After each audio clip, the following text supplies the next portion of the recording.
Ok.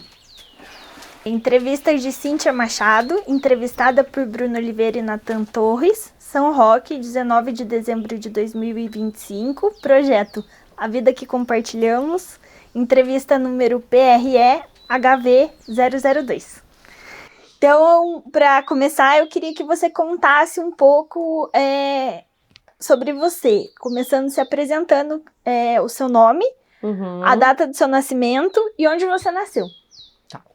Meu nome é Cíntia Machado de Oliveira, eu sou tabuense da Serra e tenho 46 anos, nasci dia 4 de abril de 79. Me conta como que é o nome dos seus pais. Meu pai chama Nicanor de Oliveira, ele é de Fluminense, de Paraty, e minha mãe, Avani Machado de Oliveira, é do Ceará, de Fortaleza. E você sabe um pouco sobre essa origem deles? Você chegou a conhecer os seus avós? Não conheci os meus avós. Eu sei um pouco da história deles através de conversas com os meus pais, né? Sei um pouquinho, assim. Sei principalmente do meu avô paterno, que era um mestre lá de reizado em Paraty. E ele era neto de escravizados, ele nasceu em 1898, se eu não me engano, e um homem negro. E minha avó paterna era uma mulher indígena, e os meus avós maternos, a minha avó, a minha avó teve 12, acho que ou 13 filhos, não sei exatamente, porque perdeu alguns, né, pelo caminho. E ela era bordadeira. E o meu avô era caixeiro viajante. E o meu avô, ele não deixava a minha mãe, nem as minhas tias estudarem, quando nem escola, né?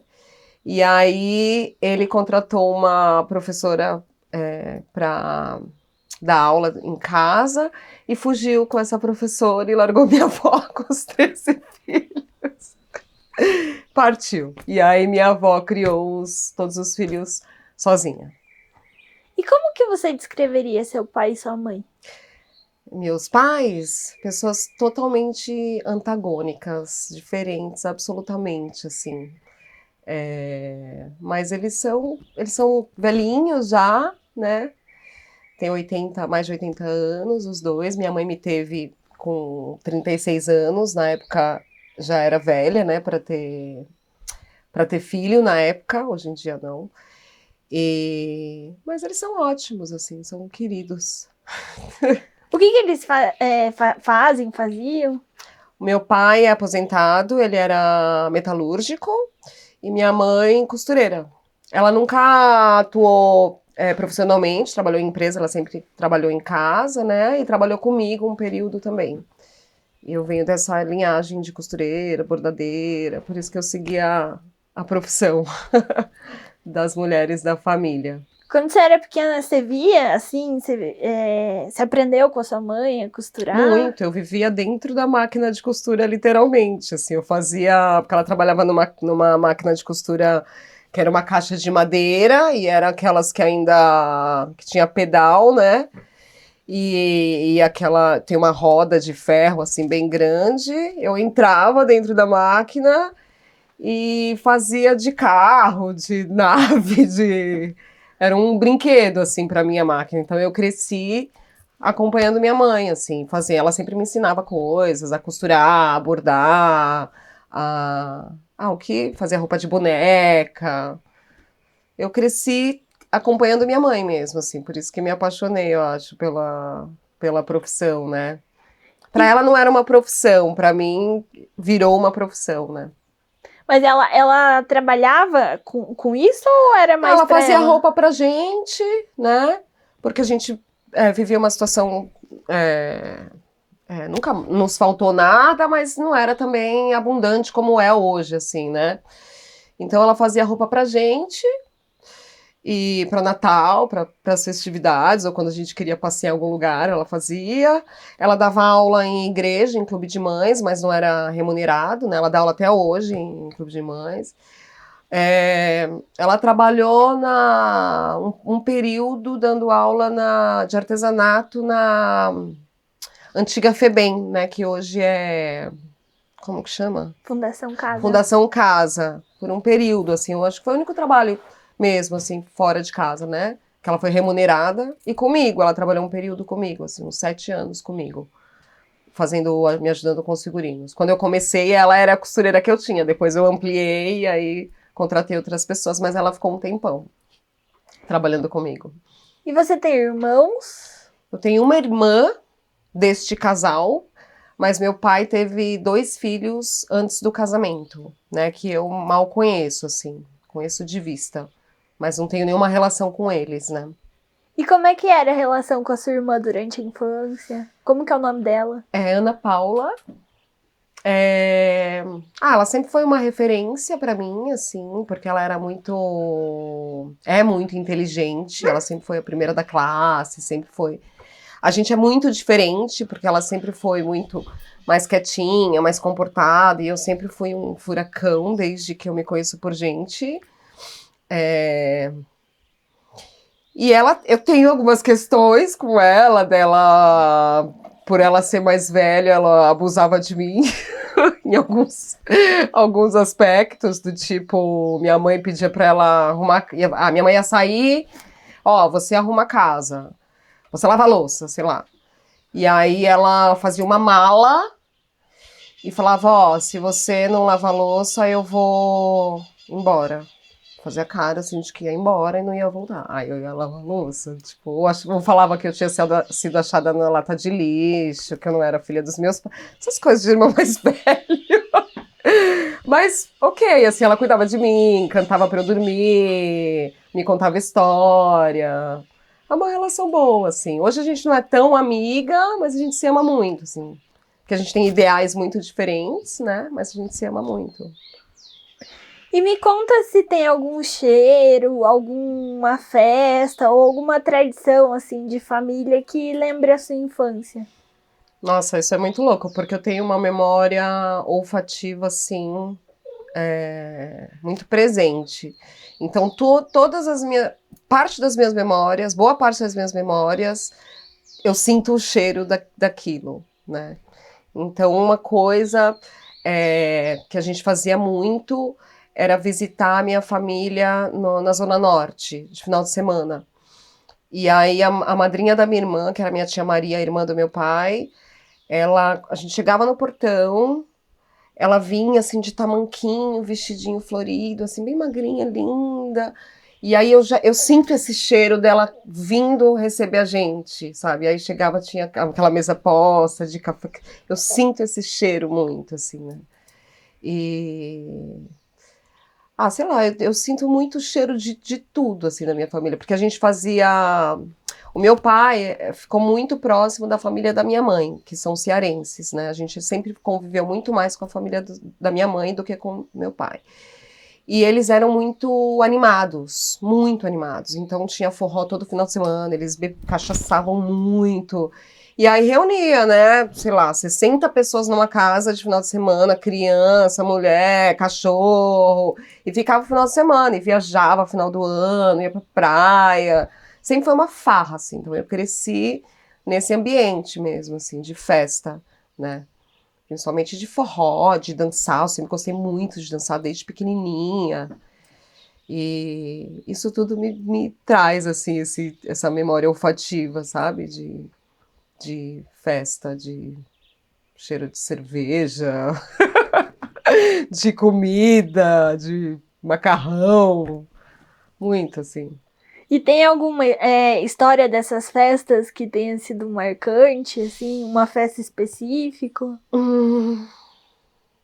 Deixa eu pensar.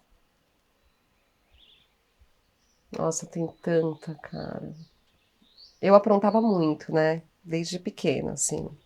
Eu mudei meu nome com 3 anos. Apanhei até voltar a chamar Cíntia. De repente, eu assumi que eu ia chamar Débora. Eu tinha 3 anos, eu me lembro disso. E meu pai falava, como você chama? Eu, Débora. Não, você chama Cíntia. Eu chamo Débora. Apanhei. E aí voltei a chamar Cíntia. Então eu sempre fui muito ativa. Aí, por exemplo, a nossa primeira viagem para o Ceará de avião, eu tinha 6 anos. Era muito difícil, né, você ter acesso a passagem de avião na época e tal. E meu pai trabalhava o ano inteiro para. Aí a gente ia ficar. Era o casamento de uma prima. Ia toda a família para a de São Paulo para o Ceará para essa festa. Então, sei lá, umas 200 pessoas. E aí fomos, a gente ia ficar uns 15 dias. No primeiro dia que a gente foi pra praia, não, a gente tava brincando no quintal, jogando bola, tal. Eu quebrei meu braço, caí do muro, quebrei meu braço. Aí eu passei o resto da viagem, eu ia pra praia, eu lembro pequenininha, uma cadeirinha de praia, minha mãe colocava na beirinha, eu com o braço pra cima, curtindo a praia e as crianças brincando. Então tem muita memória, porque, né, sei lá, de querer dançar forró até de manhã, pequenininha, e minha mãe, e a minha irmã, como sempre foi mais mimadinha e tal, mesmo sendo mais velha, só dormia se fosse comigo. Aí queria dormir, começava a chorar, e porque eu quero a Cíntia, porque eu quero a Cíntia, aí eu era obrigada a ir dormir com ela, e puta da vida, porque eu queria dançar forró, e não podia, tinha que dormir. Ah, tem muitas memórias boas, lembranças boas, assim. E você sabe como seus pais se conheceram? Hum, então, o meu, a família do meu pai é de Paraty e se estabeleceu aqui em São Paulo, os irmãos, na Zona Norte, na Casa Verde, Cachoeirinha. E aí, alguns irmãos da minha mãe vieram para São Paulo e um sobrinho da minha mãe abriu uma mercearia na Zona Norte, na Casa Verde. Um armarinho, alguma coisa assim. E aí se conheceram, né? E aí minha mãe veio uma época para cá e eles se conheceram, mas meu pai era um mó safado, tinha várias namoradas e tal. Eu acho que ele morou ela morou num internato que ele morava, algo assim. E aí se conheceram, aí ela voltou para o Ceará e ele foi para lá atrás dela. Só que a minha família do Ceará era meio racista e meu pai é preto. Aí o meu tio tentou atropelar meu pai, queria matar meu pai porque não queria que eles namorassem. Mas aí no fim ela voltou, veio para São Paulo e eles começaram a namorar. E te contaram como que foi o dia do seu nascimento? Você tem alguma ideia de como Então, foi? tava tendo uma festa de família. Eu sei que tava todo mundo bêbado. Tanto que, na verdade, eu nasci no dia 6 de abril. No meu documento é dia 4. Porque meu pai foi me registrar com a família, com os homens da família, todo mundo breaco, e ele não lembrava a data que eu tinha nascido. E falou dia 4. Sei lá, foi um dia de festa, assim. Eu imagino. Eu sei que eu inaugurei a primeira maternidade do Taboão da Serra. Foi a primeira bebê a nascer lá. Acho que é isso que eu me lembro, assim. Eu sei que eu fui. A minha mãe tinha muita dificuldade de engravidar. Ela tinha perdido 2 gravidez, tinha tido 2 gravidezes antes de dela ter minha irmã, e depois ela demorou mais 5 anos para conseguir engravidar. Então foi uma gravidez bem complicada, porque ela fala isso até hoje, né? Ah, você me fez sofrer. Ah. E ela sofreu bastante, assim. E, e isso, sim, mas foi uma bênção, sou caçula. Queria que você me contasse um pouco, se você lembra e se você quiser descrever como que era a casa que você passou a infância.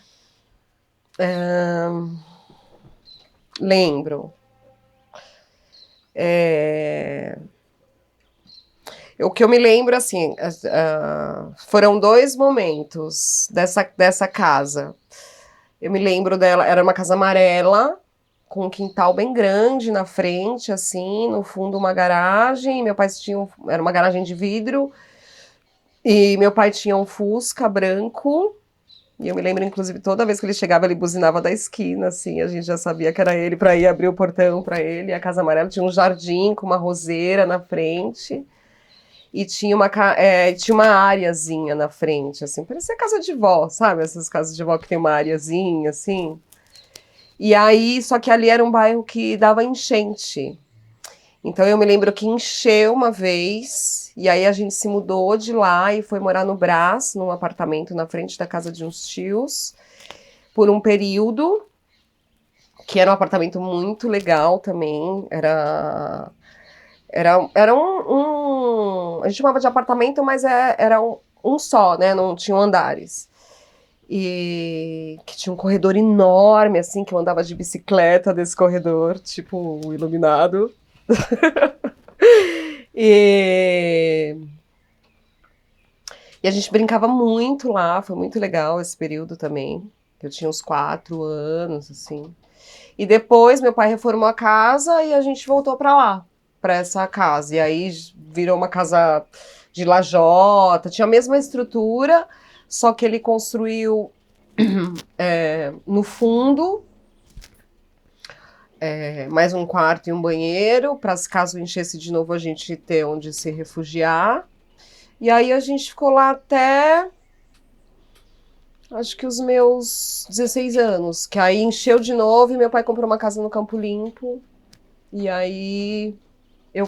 Ai, Fênix, para. Ela tá assim, nossa, menina.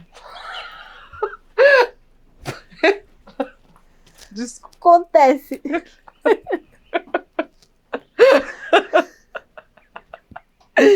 Enfim, foi. É isso. E aí, logo que meus pais se mudaram pra essa casa no Campo Limpo, eu saí de casa. Eu saí de casa com 17 anos, que eu engravidei e fui morar sozinha. E me conta um pouco como essa casa que você tá contando era em Taboão da Serra. Era São Paulo, mas divisa com Taboão. Eu só nasci no Taboão, né? Mas a gente sempre viveu em São Paulo. E como é que era a vizinhança dessa casa? Vocês tinham animais? A gente sempre teve. A gente tinha uma cachorrinha que era da minha irmã, uma pequinês, que chamava Pupi. E ela era linda. A gente teve o Barão, que eu não cheguei a conhecer, mas eu vi foto, que era um pastor. E depois o Toby, que era um poodle muito doido, assim, muito bravo, muito louco. Sempre tive cachorro, sempre, sempre cresci com cachorro, assim. E a vizinhança era maravilhosa, tinha muitos amigos, a gente brincava na rua todo dia, andava de bicicleta, brincava na rua, todo tipo de brincadeira. É, Nossa, fazia festa junina na rua, ou quando ia ter eclipse, a gente se juntava, montava acampamento na rua para assistir o eclipse com aquele negócio de raio-x. É, Era uma festa, assim, cresci com muitos, muitos amigos mesmo, assim, da rua, de todas as idades, muito legal. E como é que era esse bairro, o nome? Chama Vila Prado, Jardim Jussara ou Vila Prado. E tinha um campinho, e aí tinha inimizade entre as outras ruas, as pessoas das outras ruas. Uma vida, uma infância clássica, assim, gostosa, sabe? E o que você gostava de brincar nessa época? Eu gostava de queimada, gostava de jogar vôlei, porque eu queria muito ser jogadora de vôlei. E... Nossa, de tudo, esconde-esconde, taco, brincadeira, uma das melhores brincadeiras. Guerra de mamona, a gente passava o dia caçando mamona para fazer guerra, montava umas trincheiras e fazer guerra. No final do dia tinha que cortar cabelo, porque tava tudo cheio de mamona, tudo machucado. Carrinho de rolemã, pipa, tudo. Nossa, muita coisa. Eu queria que você contasse um pouco se nessa época você tinha convivência para além dos animais que a sua família tinha, com animais na vizinhança, assim. Ou era uma coisa mais da sua família? Não, a gente tinha.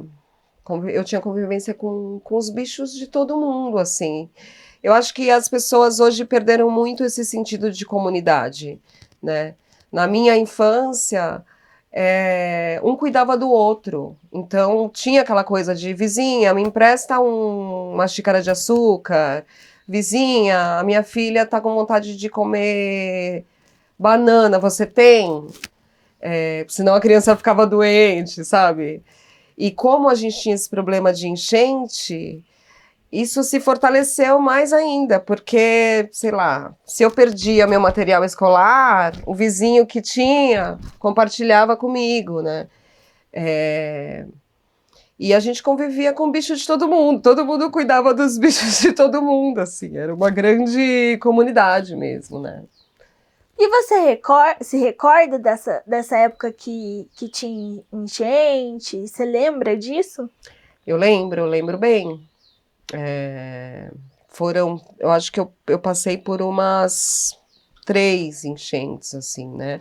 Porque era um bairro que enchia. Quando meu pai comprou a casa, ele chegou a passar por isso, porque antes dos meus vizinhos se mudarem para lá, umas 4 casas da rua moravam parentes meus.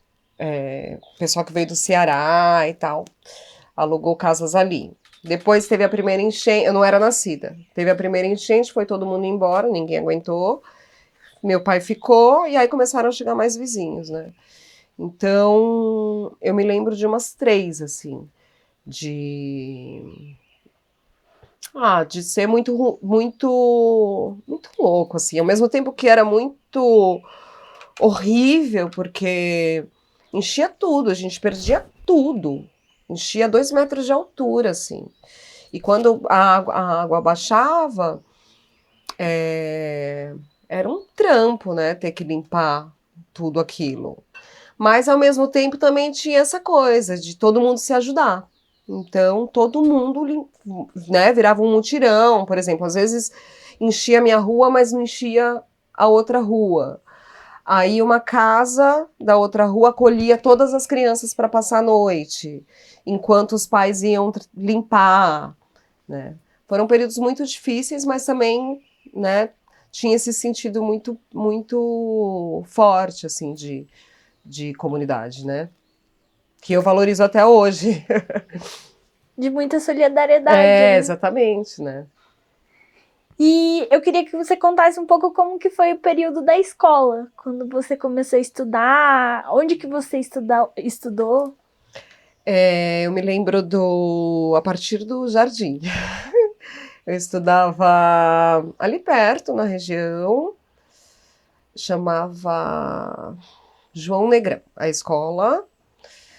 E eu não me lembro do dia a dia, coisas que eu me lembro assim, é que eu gostava muito de cantar, então eu fazia shows para os meus amigos da sala. Eu sempre fui figurinista, impressionante, assim, porque eu fazia desde. Eu era artista que dançava, que cantava, fazia os figurinos, fazia o cenário, fazia os convites, chamava todo mundo, organizava a rua, sei lá. E na escola era a mesma coisa. Eu me lembro uma memória muito forte dessa escola, é isso, assim, de eu cantar. E cantava, sei lá, uma música, eu cantava. A Xuxa tinha uma música que ela cantava pro cachorro dela. Como que ele chamava? O Xuxo. É. E ela chorava no final. E eu fazia essa performance. E eu gostava também de Flashdance e Menudo. E eu canto.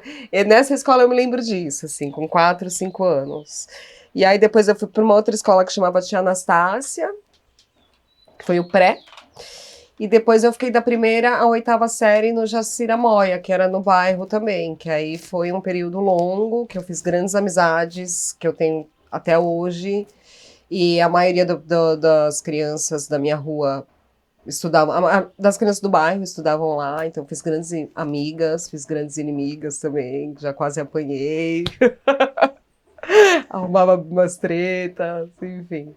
Mas foi um período ótimo, me apaixonei pela primeira vez nessa escola, beijei pela primeira vez nessa escola, trabalhei na biblioteca, me enfiava, assim, dava aula eu estava na quinta série, faltava uma professora, eles me chamavam para dar aula, professora substituta, e eu incorporava muito o personagem da professora, dava bronca, batia a régua na mesa. Ai, terrível. E nessa época, você, assim, você contou que você tinha vontade de ser jogadora de vôlei, você gostava muito de vôlei, Sim, mas tinha alguma outra coisa que você queria ser quando crescesse? artista. Ah, eu queria ser artista, dançarina. Queria ser dançarina, eu acho. Gostava muito de dançar. E, e jogadora de vôlei. Eram os meus sonhos, assim. Era o que eu mais pensava. E tem alguma amizade dessa época que você falou que algumas você trouxe até hoje, assim, que tenha sido marcante pra você?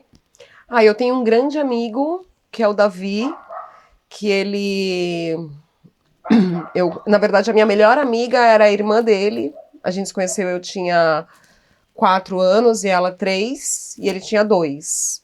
Nessa época a gente não era tão próximos, eu e ele, mas eu e ela éramos muito próximas, e a gente ficou amiga até sempre. Até ela foi pro Japão, e eu devia ter, sei lá, uns 15 anos quando ela foi embora. Então ela era minha melhor amiga de viajar com a minha família. Ela virou integrante da minha família. Festa, ela sempre tava, dormia na minha casa, dormia na casa dela, melhor amiga. Só que o Davi, aí ela foi embora e ficou anos no Japão. E o Davi a gente se aproximou na pré-adolescência. Ele sempre conviveu com a gente, mas era menino, né? Então na época tinha essa coisa de menina, menina. Só quando juntava todo mundo pra fazer brincadeiras coletivas mas no dia a dia era mais, né? As meninas umas nas casas das outras e tal. Mas ele é meu amigo, eu tenho 46, gente, há 43 anos. 42 anos. Ele tinha 2 anos quando a gente se conheceu. Eu me lembro o dia que a gente se conheceu. Eu tava brincando, eu virava minha bicicleta de cabeça para baixo e fazia pipoqueira, assim. Eu tava brincando, eles chegaram, a gente começou a brincar. E aí a gente virou amigo na adolescência e sempre saiu, curtiu. E aí a gente trabalhou juntos com cenografia. Quando eu comecei a trabalhar com figurino, ele me ajudava na parte estrutural da cenografia. A gente trabalhou anos, acho que uns 7 anos juntos. E somos amigos até hoje, assim, grandes amigos mesmo. Até hoje. A gente se viu na manifestação, a Semana das Mulheres, semana retrasada. Um parceiro, um grande parceiro. E você estava contando que você trabalhou na biblioteca, mas nessa época você começou a trabalhar ou foi depois? Eu comecei a trabalhar com... Eu sempre quis trabalhar, eu sempre quis ser independente, assim, né? Desde pequenininha. Tanto que eu mudei meu nome.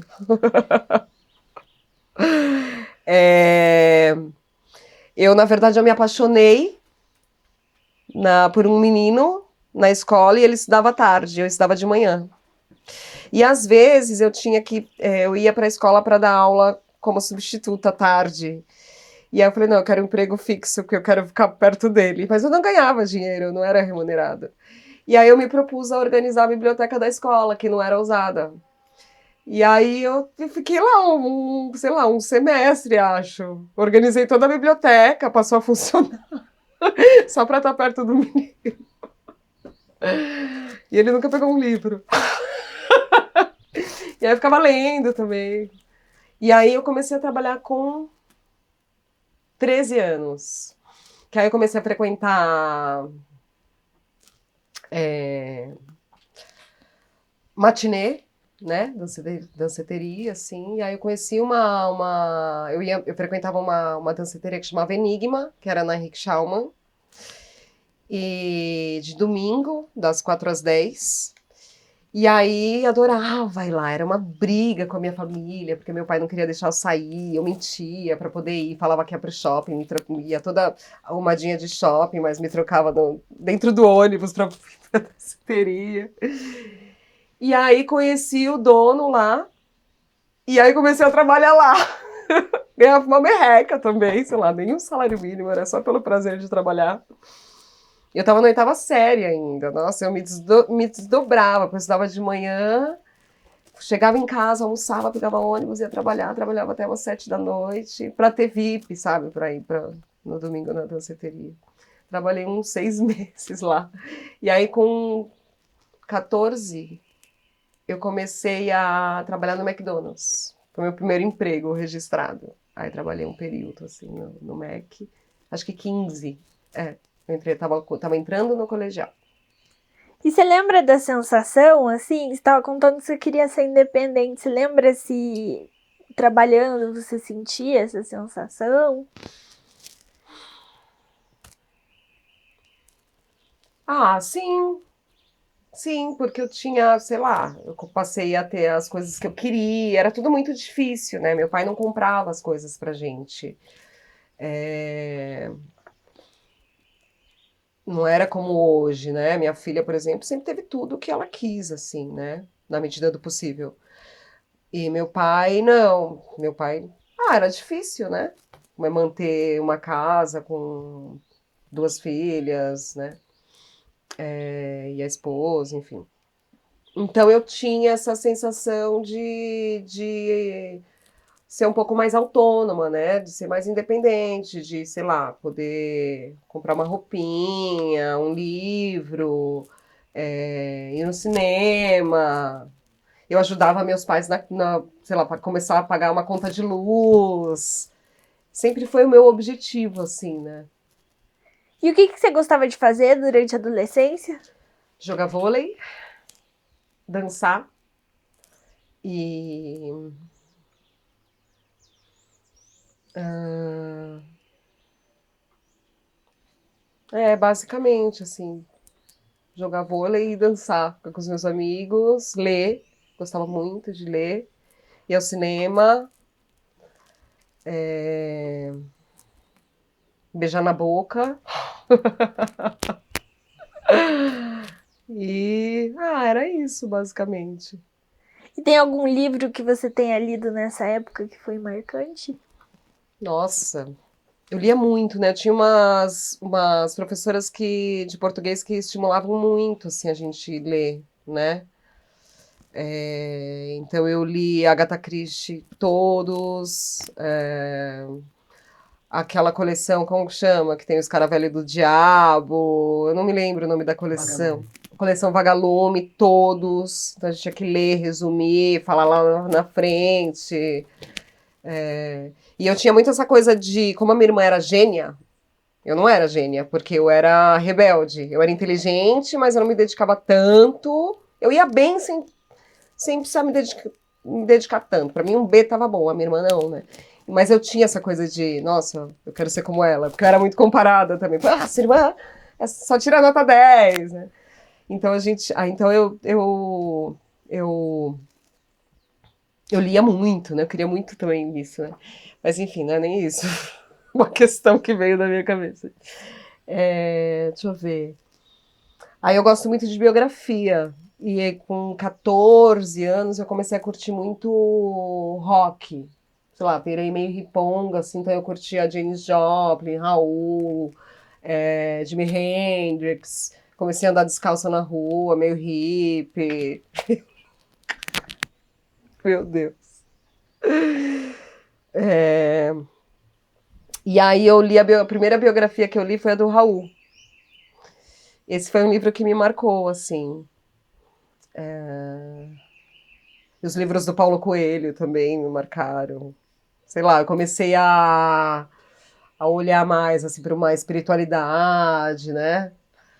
Enfim, acho que foi. Deixa eu ver se tem mais alguma biografia que eu tenha, algum livro que eu tenha. Não, acho que não. Não nessa parte, nesse período da adolescência, não. E me conta como é que foi esse momento de se tornar mãe, de ter engravidado. Então eu era adolescente, né? Eu comecei a namorar Eu frequentava muitos lugares, né? Então, no bairro, muitas tribos. Então eu tinha uma tribo dos ripongas, que foi quando eu conheci maconha e tal. E que era uma galera muito paz e amor, era muito legal, e ao mesmo tempo era num clube que tinha lá perto, um balneário, chamava Balneário Mário Moraes, que a gente chamava de Mário Marola. Era um antro de maconheiro, mas era um clube, tinha piscina e tal, e eu ia jogar vôlei lá, desde a adolescência. E nesse bairro tinha uma galerinha, uns maloqueiros, assim, né? Galerinha da quebrada, que tal. E aí eu conheci um desses rapazes, desses meninos, não sei, deve ter sido na danceteria, essa danceteria que eu ia, a galera do bairro, tanto os riponga quanto os maloqueiros frequentavam, então acho que eu conheci ele ali, se Como eu que não me chamava? engano. O pai Não, a danceteria. Enigma. Enigma. É. Ah, tá. E aí, aí a gente se conheceu, e aí eu comecei a frequentar também esses amigos que eram da quebrada. E, e aí eu conheci o pai dela. E a gente namorou um período e eu engravidei. E como foi esse momento de se tornar mãe, sair de casa? Então, foi bem ruim, na verdade, porque a gente namorou um período, e aí a gente separou, voltou e eu engravidei. Então a gente não voltou a namorar, a gente ficou juntos, foi fazer uma viagem com a família dele e tal. E aí eu engravidei e ele não quis, né? Não queria. E nunca quis, na verdade, a filha, né? Então foi difícil, assim, porque eu era muito jovem, né? Eu tinha 16 anos, a minha mãe me apoiou super. O meu pai falou: ou você casa ou você aborta. E aí, nesse momento, os pais dele, né, os avós paternos da minha filha, me acolheram e me levaram para casa deles, porque meu pai não aceitou a gravidez, porque eu falei: eu não vou casar e não vou abortar. Então, né, fui morar com eles. E aí a gravidez foi ótima. Foi assim, eu fiquei maravilhosa, imagina. Fiquei linda e feliz e saindo para dançar e curtir minha vida e foi tudo ok. Só o pai dela não aceitou. Me bateu quando eu tava de 7 meses, quando descobriu que era menina. Foi bem traumático, assim, esse período.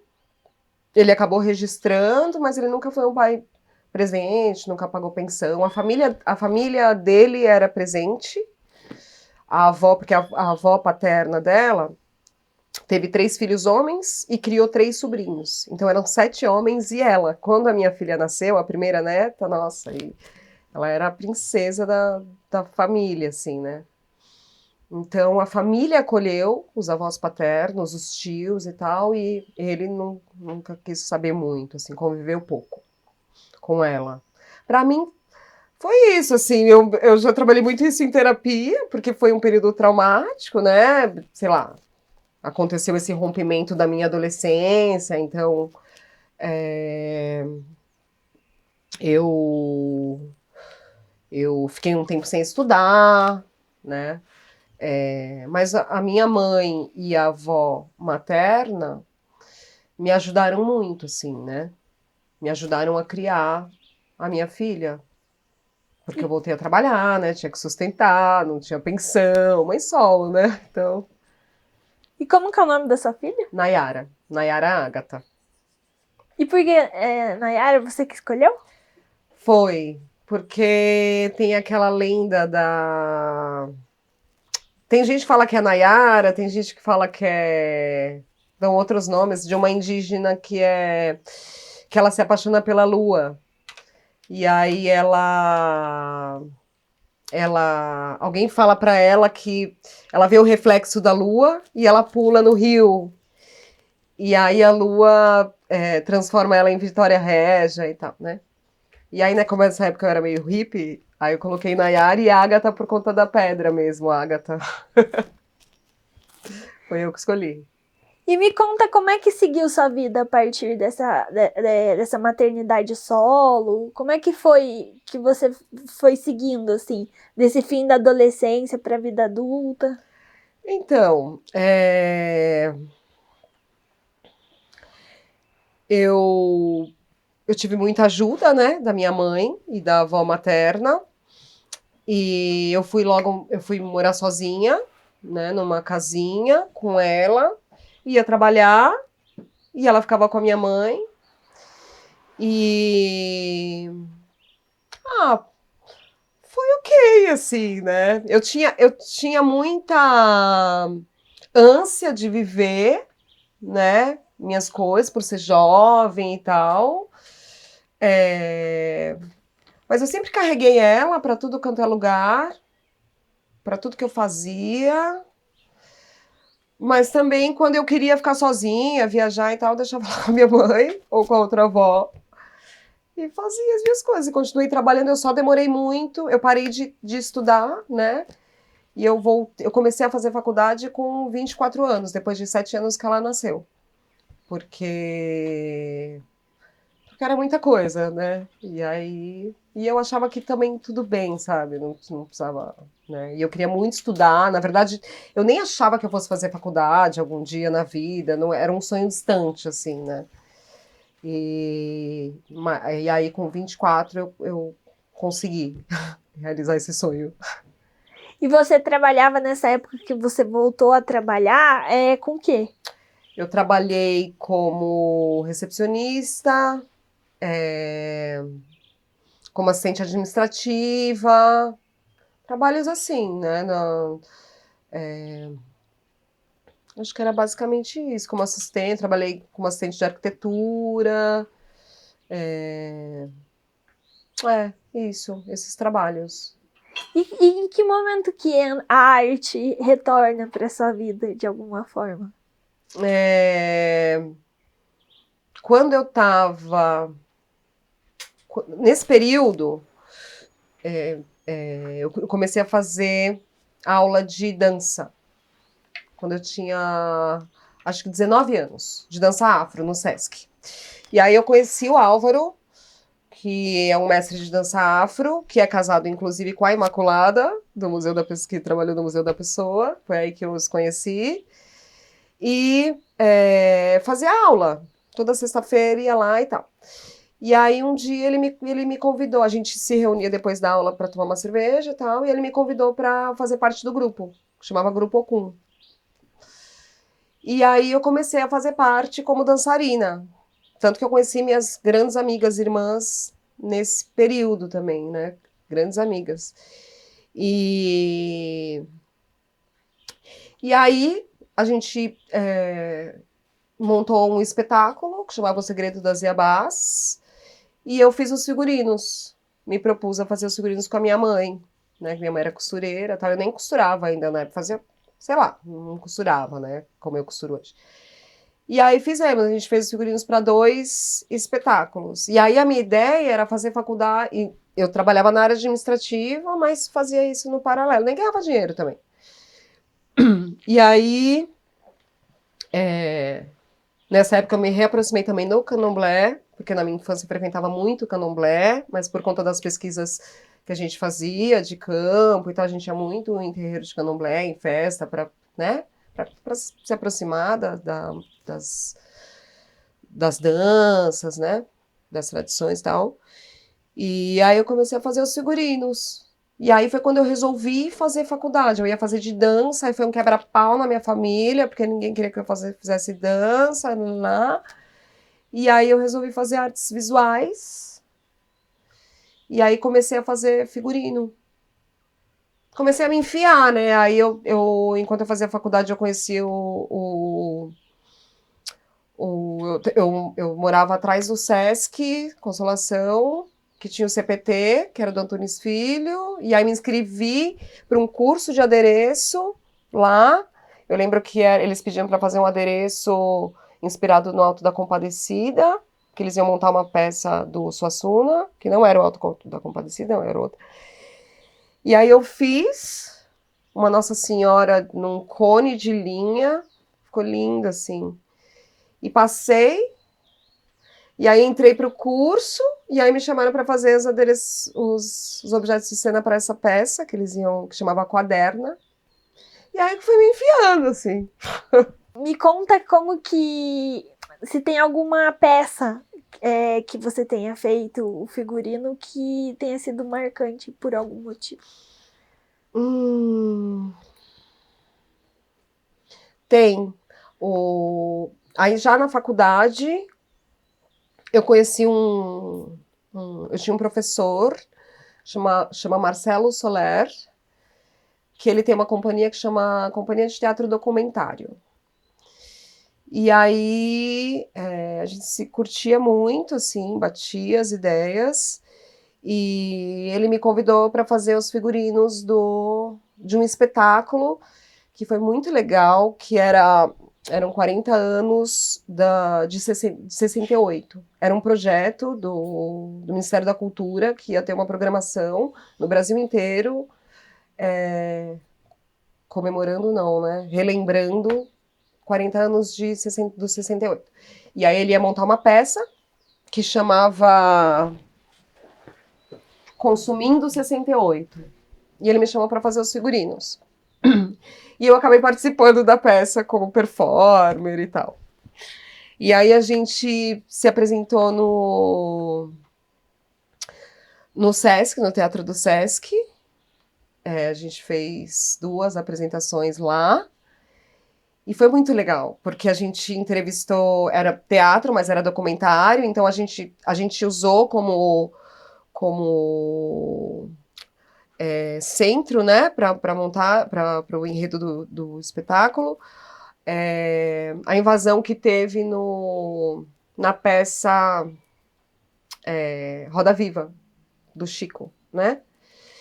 E que chamava Operação Quadrado Morto. Então a gente entrevistou os artistas, os atores da peça. Foi muito legal, assim, foi muito importante para mim esse momento. E aí depois a gente entrou em cartaz no Teatro Parlapatões, ficou um período e foi muito marcante ter feito esses figurinos. Ficaram muito bons, assim. A proposta artística do figurino, dos objetos, foi bem legal. Quando que foi? Você lembra? Foi em 2008, né? 40 anos, 68? 2008. E como que sua vida seguiu nesse momento como figurinista? O que você fazia? O que você fazia para se divertir? Então, eu sempre... nessa época, eu ia muito pra forró. Eu gosto muito de forró até hoje. Cinema sempre foi uma paixão. Cinema sozinha, melhor ainda. Adoro. Quando eu morava em São Paulo, pra mim, o programa mais gostoso de fazer era ir pro cinema sozinha, pegar a última sessão. E sair, tipo, eu ia ali ou no Itaú, ou no Cine Sesc, e descer e subir a Augusta depois do filme, sem precisar falar sobre o filme com ninguém, sabe, assim, só ficar... Adorava, era um programa que eu sempre gostava. E também pro cinema com as amigas, tomar cerveja com as amigas, em boteco. Samba, sempre curti. Isso, basicamente era isso, assim, que eu fazia. Minha vida era essa. Você estava contando que nessa época você conheceu muitas amigas e irmãs, assim. Quero saber se você queria contar um pouco sobre essas amizades. São amigas desse período da dança, né? Do grupo Okun. Carol, Arlete, Andréia, a outra Andréia, Ainá. Acho que essas são as principais. Que são as melhores amigas da vida, irmãs. A gente se conheceu através da dança Eu, a Carol, a Iná e a Arlete dançávamos no grupo, a Andrea e a outra faziam aula. Não participaram, né, do grupo. E nós somos amigas até hoje. Eu acho que eu tinha 19, vai fazer 30 anos já que a gente é amiga. Eu sou madrinha do filho da Carol, a Carol é madrinha do filho da Arlete, madrinha de casamento, irmã de candomblé, sabe? Parceiras, assim, as melhores amigas, as pessoas que eu sei que eu posso contar pra vida, e elas também comigo. E você estava contando que você acabou se reaproximando do candomblé nessa época, Porque né? a família da... Uma irmã do meu pai era a mãe de santo, e ela tinha um terreiro lá na Casa Verde. Então eu passei a minha infância frequentando a casa dela. Quando eu era muito pequena, eu me lembro de ter muito medo, né, de ver incorporações assim do meu lado e tal, mas ao mesmo tempo achar incrível, assim, impressionante, ver um orixá vestido. Eu tinha era um misto, né, de medo e curiosidade, achar lindo, sei lá. Tanto que eu fazia roupa para minhas bonecas de orixá. É, E aí, por conta das enchentes, enfim, a família acabou se afastando um pouco e tal. Minha tia foi embora. Isso, alguns integrantes da minha família também se converteram à igreja mórmon, então isso acabou. E aí eu voltei a me aproximar quando eu comecei a dançar, por conta disso, quando eu entrei no grupo, né? Aí eu comecei a frequentar terreiros e tal, e aí a primeira vez que eu fui num terreiro no Jabaquara, que é da mãe Cessu, eu acho que ela é falecida já, que é um terreiro de referência em São Paulo, é uma das mães de santo mais antigas de São Paulo. Era uma festa de Iemanjá, e aí eu tinha um momento que a gente ia abraçar ela, e aí eu fui abraçar ela, caí, incorporei, foi muito louco, assim, foi muito lindo, e desde então eu comecei eu não pertenço a nenhuma casa, né, mas eu me cuido com o candomblé, assim, sempre, né, do meu lado, com os orixás que me cuidam. E que importância a fé teve na sua vida? Se tem uma importância, né? Eu acho que é, a espiritualidade, né, a fé, ela tem essa função de te tirar do desespero que às vezes é viver, sabe? Da realidade, da dificuldade né, de viver a realidade, o cotidiano, a rotina, as dificuldades financeiras, sei lá, né? As suas questões emocionais. Eu acho que é realmente é acreditar que tem algo que possa te fortalecer num momento de dor, de tristeza, de desespero, assim, né? No caso do candomblé, tem muito a ver também com a minha relação com a natureza, né? Porque o candomblé é isso, né? Você agradecer a natureza ao que ela te oferece, né? Que é tudo. O seu alimento, a sua água, o que você veste, né? Tudo. A natureza te oferece tudo, né? Então, o candomblé é isso, é você agradecer a natureza, que são os orixás, que é a natureza personificada, né? É você agradecer ao que o que eles te dão, né? Então eu acho que é um, é um acalanto, é uma segurança, assim, né? E eu acredito muito, assim, né? Eu tenho muita fé no Exu, por exemplo. O Exu é o meu orixá que eu sou filha de Iansã, mas o Exu é o orixá que eu boto fé, sabe, assim? Toda segunda-feira eu faço a comida dele, acendo vela para ele, rezo para ele e ele encaminha, sabe? Ele não faz nada se eu não me movimentar, mas ele é o próprio movimento, né? O Exu é o movimento, então boto muita fé nele, assim. E na minha orixá também, né? E eu queria que você contasse como que surgiu a Vem em Mim. A Vem em Mim? Então, eu comecei a trabalhar como figurinista, ganhar dinheiro mesmo e tal. Eu estava na faculdade, e aí eu conheci uma das integrantes desse grupo, dessa companhia de teatro documentário, uma atriz, que dava aula de sapateado num clube. Eu vou chegar lá, tá? No Vem em Mim, só para Não, pode contar, contextualizar. fica à vontade, é isso mesmo. Que era a Camila, e ela dava aula de sapateado no tênis clube de Alphaville.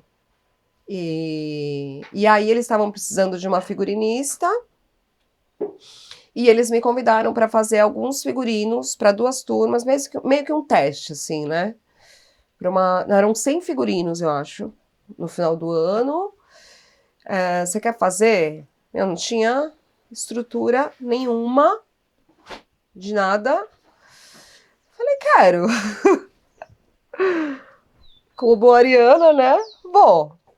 E aí fiz esses primeiros figurinos, eram 100 figurinos, para um espetáculo que era em homenagem aos Beatles. E aí é um curso de dança dentro do clube.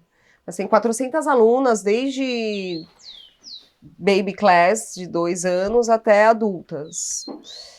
E aí comecei a trabalhar com eles, e trabalhei 15 anos lá com eles. Eu saí depois da pandemia.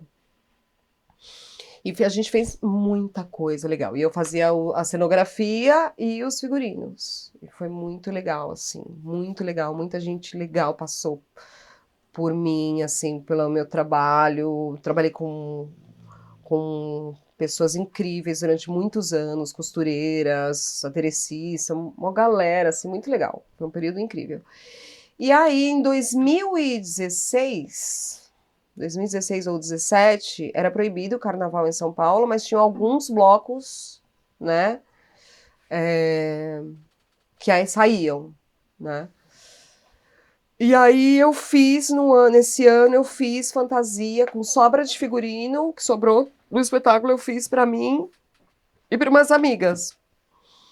E aí eu lembro que a gente saiu num bloco que chamava Lira da Vila, que é lá na Vila Buarque, que era meia dúzia de gato pingado tocando e a gente fantasiado, nanã.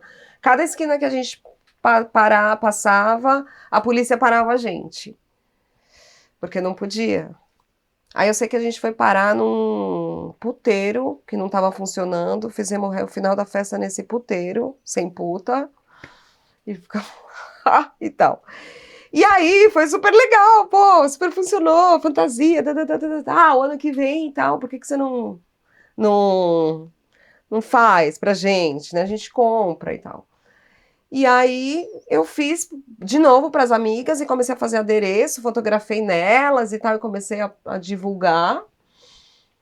E aí, criamos o nome no coletivo, assim, e virou a Vem em Mim Purpurina, e desde então, todo ano eu trabalho nesse período do pré-carnaval, até o carnaval, que aí no carnaval eu me jogo no rochedo.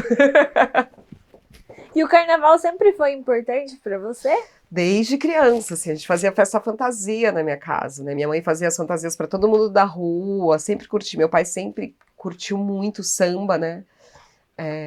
Martinho da Vila, a GP. Eu cresci no meio do samba e do forró, de muita festa. Então a gente sempre fazia carnaval na rua, assim. Sempre curti. Mas aí teve um período que não tinha bloco em São Paulo. Eu não curtia, eu curtia a escola de samba, mas assisti. Não gostava de carnaval de clube. Eu desfilei em umas escolas de samba. Fiz figurino, fantasia para uma escola de samba, para mocidade. Para uma ala na época da capoeira. Nossa, eu joguei capoeira também. Quase 20 anos. E muita história. E sempre foi, assim, amo o carnaval. Eu acho que hoje em dia o carnaval tem, para mim, tem um papel mais fora de se divertir e tal, mas muito também de político, né? De ocupar as ruas,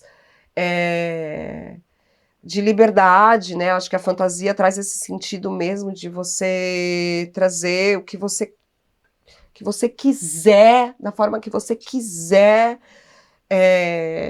Se você quiser mostrar seu corpo, você mostra. O que você quiser, sabe assim, tá liberado.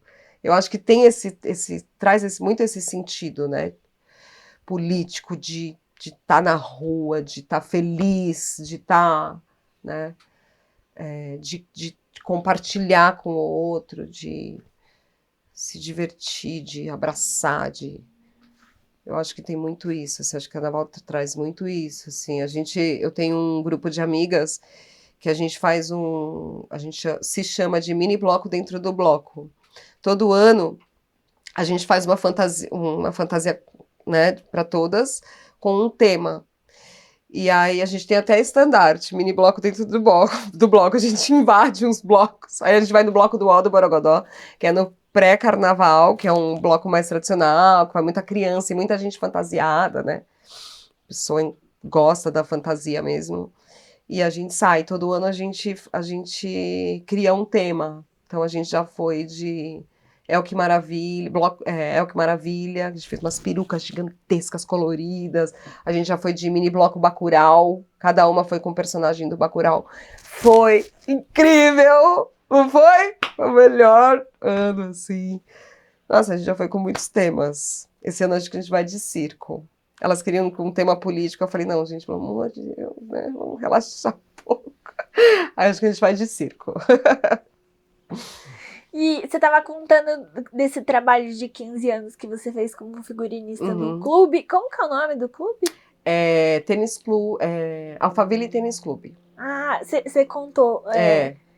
E daí, depois que você saiu do Alphaville Tênis Clube, você trabalhou só com a Vem em Mim ou com outras coisas Não, também? então, nesse período da pandemia, final da pandemia, eu conheci o Wesley, né, antes da pandemia, e aí a gente passou a pandemia juntos na minha casa, com um grupo de pessoas que eu mal conhecia, mas foi muito louco. Porque antes da pandemia eu me separei de um casamento.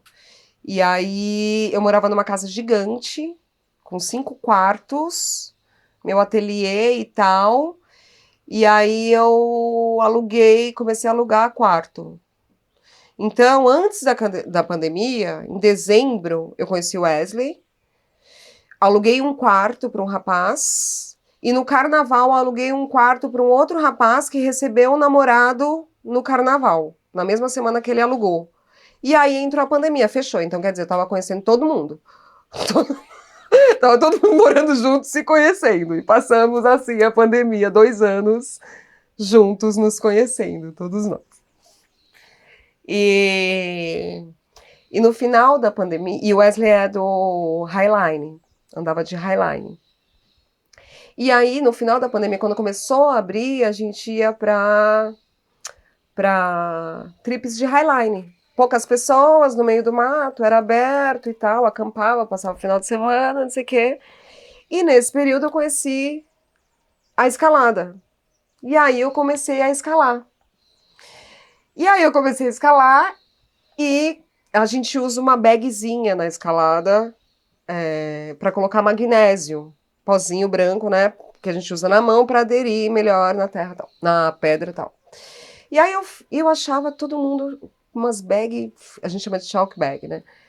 Horrorosas, tipo preta, tipo cinza. Falei, não, vou fazer a minha e a do Wesley.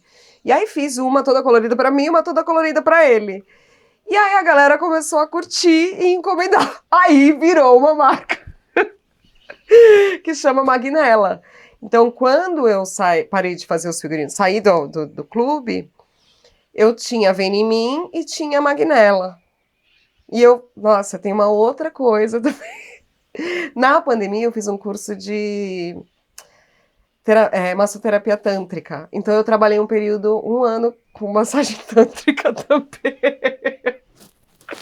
E esse negócio de... E aí nesse período eu fiz isso, assim, agora eu tô só com a Magnella e a Vem em Mim. E esse negócio, assim, você contando essa história, muitas das coisas da sua vida, assim, tem a ver com movimento, né? E Total. com o corpo. Sim. E Eu queria saber o que você sente, se você pudesse descrever, o que você sente escalando. Nossa, escalar é, é muito louco. Porque eu tenho um amigo que fala assim, não romantize a escalada. Porque a galera fala, nossa, uau.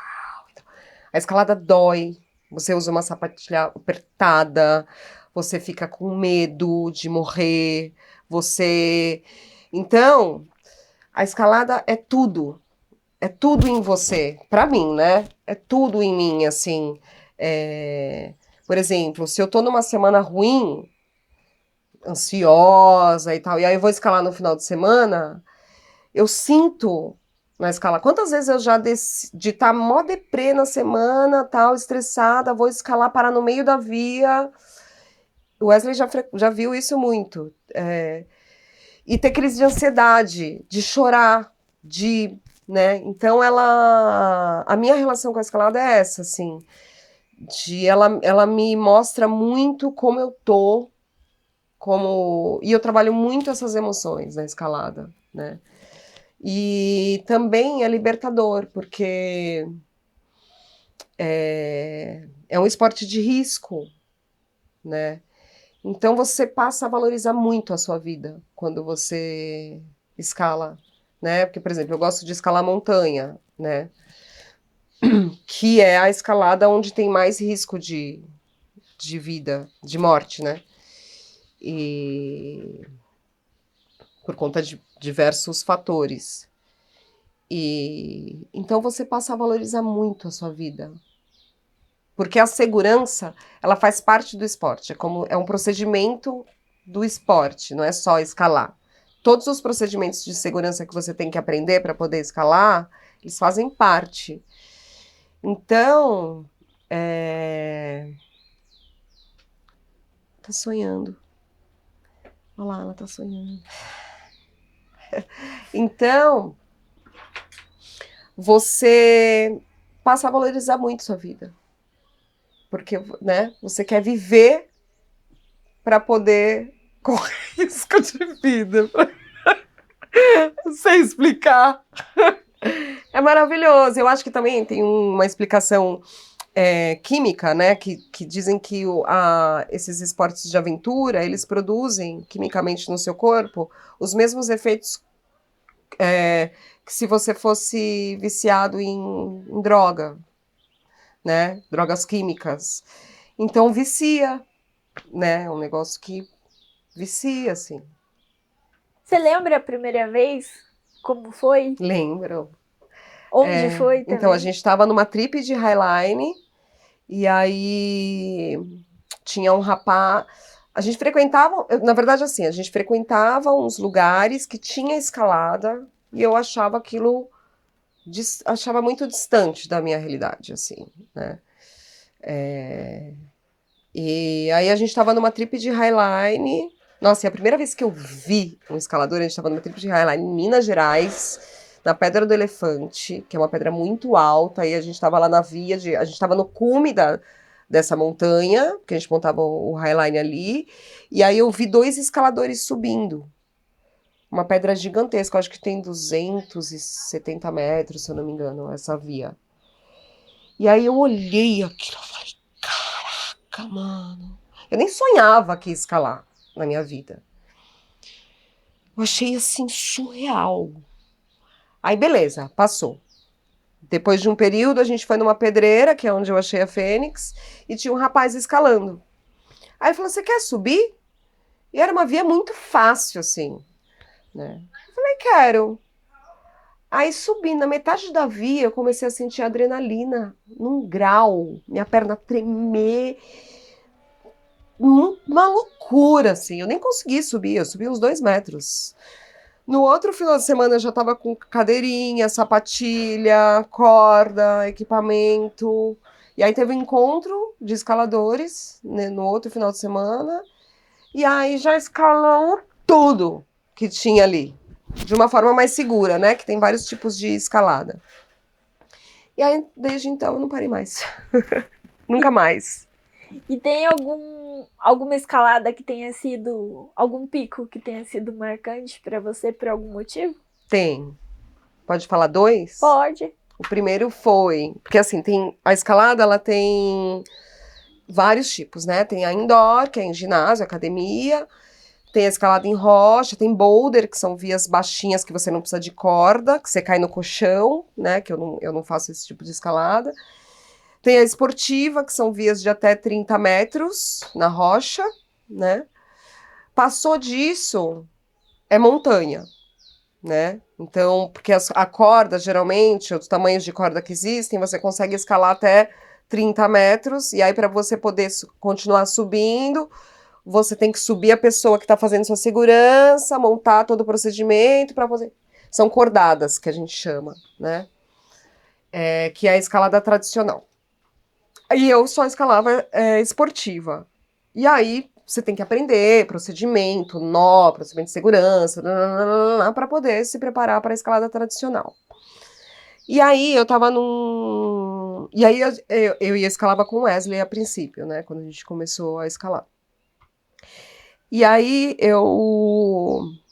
a gente fez um treinamento de escalada tradicional num campo escola, em Pedra Bela, numa cidade que se chama Pedra Bela, que é uma escalada de 200 metros. A gente treinava bastante, assim. E aí eu passei por um. Logo depois disso, eu passei por um período bem difícil, assim, a gente estava num período muito difícil da minha vida pessoal. E aí tinha um grupo que ia escalar o Dedo de Deus. E eu nem sabia porra nenhuma, não sabia nada. Eu sabia alguns procedimentos de segurança, nó, o básico, fazer rapel, né, para poder descer da montanha. Eu não sabia o que era uma escalada tradicional. Para mim, a escalada tradicional era o que eu tinha feito no campo escola. Só que ali era um campo escola. Ah, eu vou. Beleza. Uma semana antes, a descida do Dedo de Deus, você tem que fazer um rapel negativo, que é um rapel negativo é quando você fica pendurado na corda, você não coloca os pés na parede, não tem, né? E você tá a 800 metros de altura, e eu nunca tinha feito um rapel negativo. Aí eu tinha feito na Sumaré, mas diferente. Aí eu fui treinar em Mariporã, machuquei meu joelho. Começou a chover, meti meu joelho, não sei o que, parei de andar. E eu já tava com a viagem marcada. Eu falei, puta, mano, não vou poder mais, tal, não sei o que. Aí um dos amigos que ia, me deu um remédio de cavalo para eu tomar. Fiquei tomando uma semana, fui pro Dedo de Deus. Só que assim, quando você faz uma escalada tradicional, você tem o croquis, que é tipo uma planta da via, para você identificar os caminhos, quantas proteções tem, se tem proteção ou não tem. Você tem que estudar. Você tem que estudar que horário que faz sol, que horário que faz chuva, que via que tem do lado, caso você precise abandonar, se tem alguma via do lado que você possa montar. Você tem que estudar muito para você fazer. E eu não sabia porra nenhuma. Não sabia que tinha que ser. E fui fazer o Dedo de Deus, que é uma das montanhas mais difíceis do Brasil. Por quê? Porque ela é praticamente. As proteções dela são exatamente iguais da época que ela foi aberta, essa via. Não mexeram nela. Então é uma escalada quase 100% natural. Não tem quase nenhuma interferência humana, né? Tanto que é uma via tem 2.700 metros de altitude, 870 metros de escalada, com 20 chapas só. É pouquíssimo, né? E lá foi eu, iniciante e tal. Mano, muito perrengue, assim. Subimos lá. Só que a gente foi também num período que não pode, porque tem época de montanha que é no inverno, porque não chove. A gente foi em dezembro, véspera de Réveillon. Só que tinha uma janela de 12 horas pra... sem chuva, né? E aí, das pessoas que foi, eu também não fui tão irresponsável, é um escalador muito experiente, que foi o responsável de ter levado a gente, mas ele é free solo, ele escala a montanha sem corda. E ele já tinha solado 26 vezes o dedo de Deus. Então ele conhecia ali como a palma da mão. Se não fosse ele, eu tinha morrido, com certeza. Enfim, como demorou muito pra gente subir, foram 5 pessoas. É muito adrenante, foi muito, assim, passei muito medo mesmo, assim, medo, foi ali eu vi a morte de perto, assim, vou morrer. Foi muito louco. E quando faltava acho que uns 200 metros para chegar no cume, começou a chover. Então a gente fez o resto da escalada de 200 metros, que já é muita coisa, embaixo de chuva. E aí, geralmente, as pessoas levam de 10 a 15 horas para subir e descer o dedo. A gente fez em 30 horas. Então acabou comida, acabou água, a gente todo molhado. E a descida são muitos rapéis. E como estava tudo molhado, a parte da trilha, a gente teve que montar rapel também, não dava para descer, porque é trepa-pedra, não é trilha marcada. É bem natural, assim. Então essa foi muito marcante. E aí quando você chega lá do chão, no asfalto, você fala, eu quero ir de novo. Eu não fui lá de novo, mas eu quero ir de novo agora sabendo, né? Depois eu escalei muito mais montanha. E a outra foi uma viagem que eu fiz esse ano, porque aí eu comecei a me apaixonei por escalar montanha.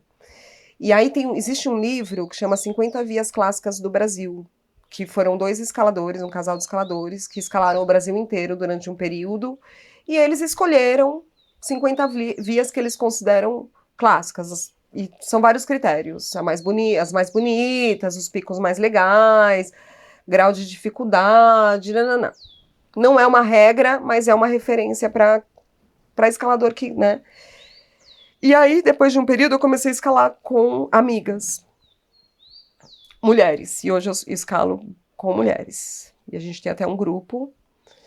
E eu tenho um grupo de amigas que está na busca dessas clássicas, dessas 50 clássicas. E aí eu passei a escalar com elas, né? De fazer trips para escalar essas vias. E já escalei 25 em menos de 2 anos. Cheguei na metade. E esse ano a gente resolveu ir para o Nordeste, para 4 estados, eu e mais 2 amigas, Paraíba, Pernambuco, Ceará e Rio Grande do Norte, escalar as clássicas de lá, que são 8 clássicas, 8 montanhas, em 14 dias. Sem guia, independentes. E aí foi a viagem.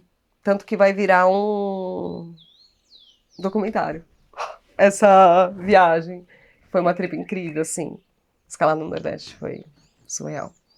Escalar com as minhas amigas, né? Mulher, porra, montanha de 600 metros.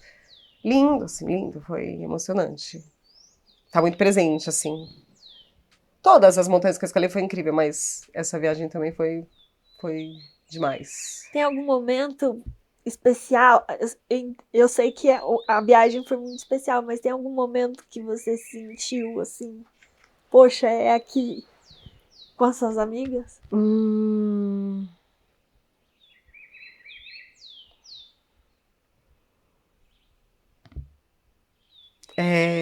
Tem um momento que é assim,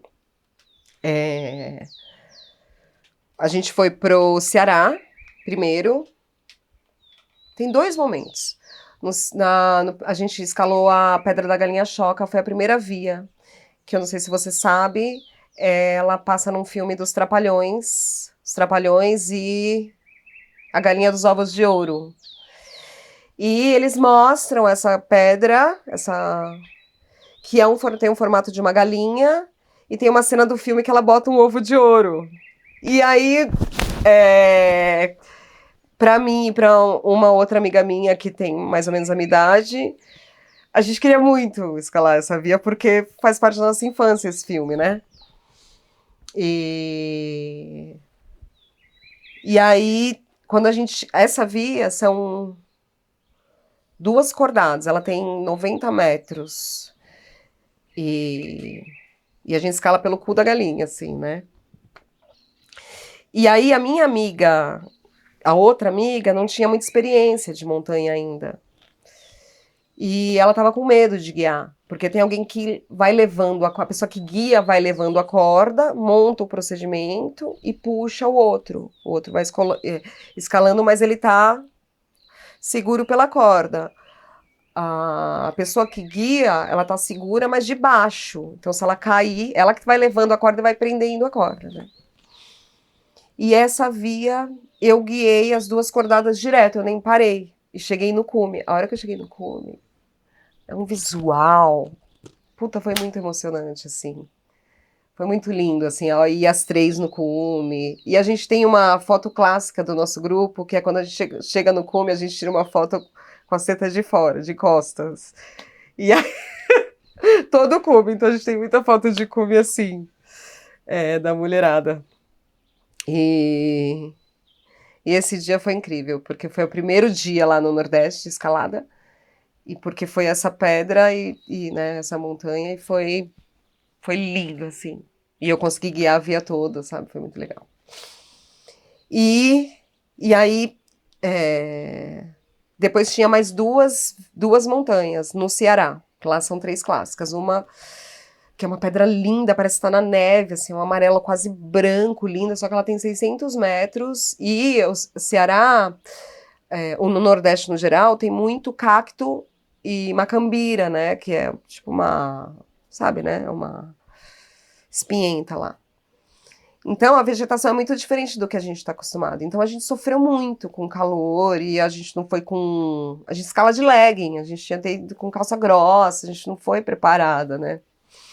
Para tanta macambira, porque também são vias que as pessoas não escalam muito, né? Então a vegetação muito fechada, foi muito sofrido, assim. E aí primeiro a gente fez essa, que era menor, aí no segundo dia a gente fez a de 600 metros, que a gente sofreu, se perdeu, tal, foi incrível, mas tal. E no terceiro dia a gente fez a zigue-zaira, que é linda também, que ela é toda assim, ó. Eu tenho foto aí, se quiser eu te mostro. Ela é toda em zigue-zague, e a pedra escura, cinza escura, tal. Só que para você escalar ela, você tem que colocar perna, braço e perna assim. Então dá muita cãibra. E a gente não fez um período de descanso entre uma via e outra. E um dia anterior a gente tinha sofrido muito na de 600 metros. E aí quando a gente chegou quase no cume, na última acordada da zigue-zaira, já estava escuro. E eu comecei a ter muita cãibra. E faltava 30 metros para subir, para chegar no cume. E eu não consegui. Essa eu não consegui. E elas foram. E aí elas chegaram lá em cima e elas começaram a filmar. Sim, fizeram uma festa e tal. E foi emocionante também. Não deu pra mim, mas foi muito feliz ver elas, né, chegando no cume. E a festa que elas fizeram também pra mim, assim.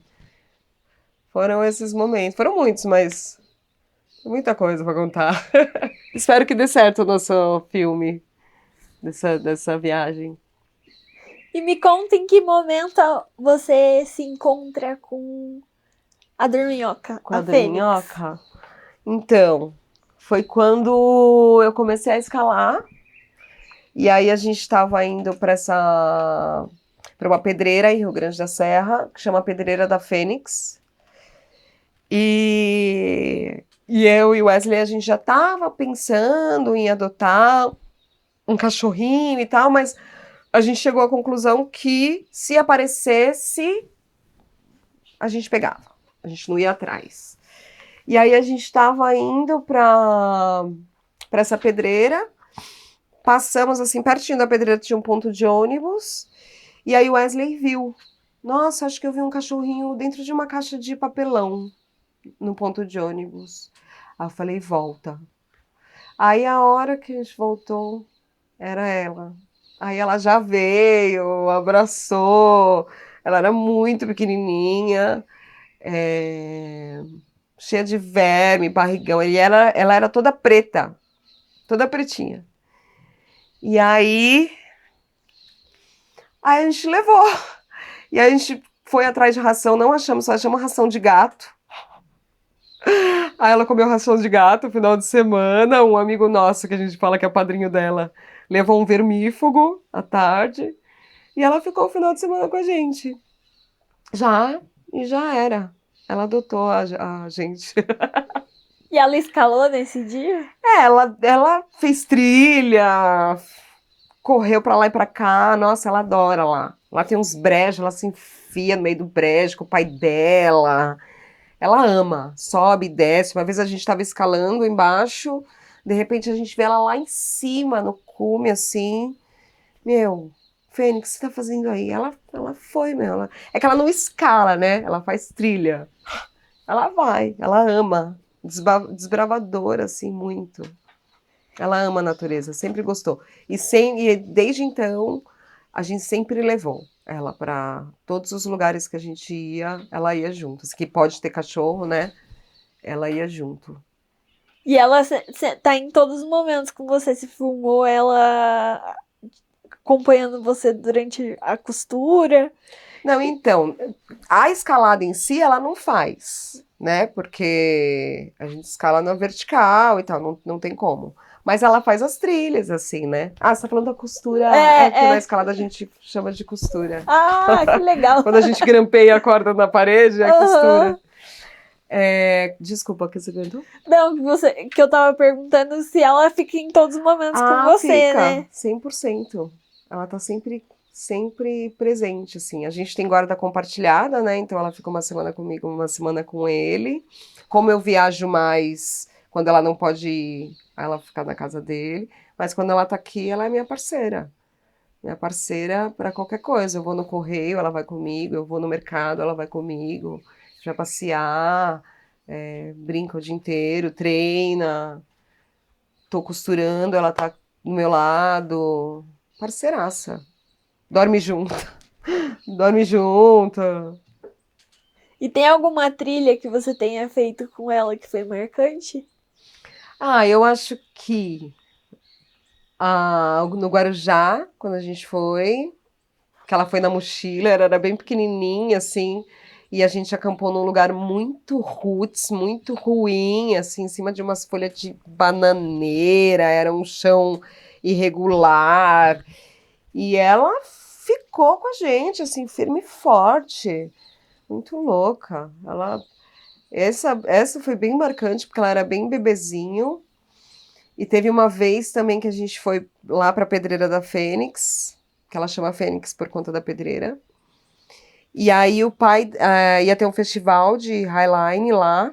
Então a gente geralmente ia um final de semana antes para ajudar a montar as vias de highline e tal. E o pai dela sempre participou da montagem. E ele tinha, só que para montar uma linha que eles tinham que montar lá, ele tinha que se enfiar num brejo assim, de água até a coxa, e ela acompanhou ele o tempo inteiro. Se enfiou no meio do brejo, nadava, e enquanto ele ficou lá na montagem, ela ficava também, para lá e para cá, pulando, que nem uma louca, correndo, pulando. Muito louco. E tem alguma história de alguma coisa que a Fênix já aprontou aqui com você? Hum. Ou alguma história engraçada também com ela? Lembra aí, Preto? Tô pensando aqui.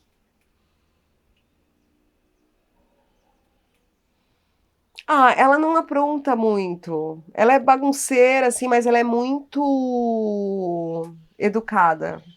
Ela é muito, por exemplo, a gente ensinou ela como ela vai, né? E ela não gosta de andar na coleira, ela vai.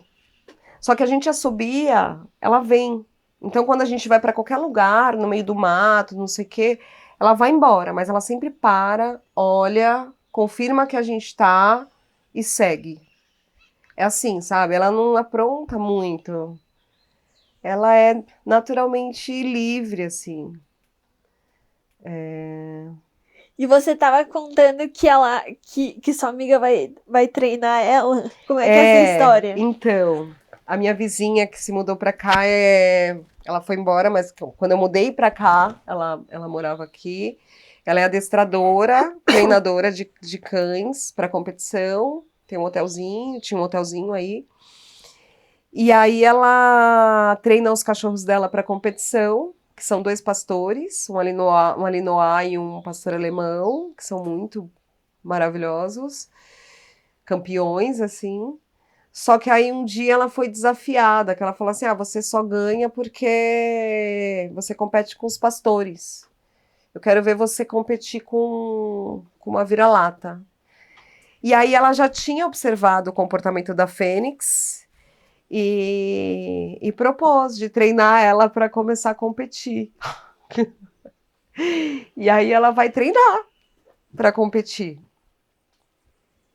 E como que é a rotina de vocês aqui? Você falou que você viaja bastante, mas quando você tá em casa, como é que é?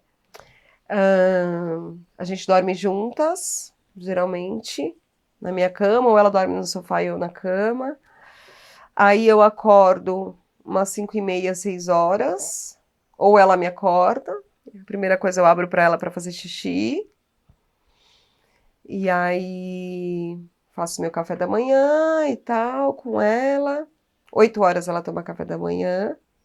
Aí antes, na hora do café, eu faço um café, acendo um tabaquinho, vou lá fora, abro para ela, fico fumando, olhando a natureza, e ela vai desbravar no quintal, na rua.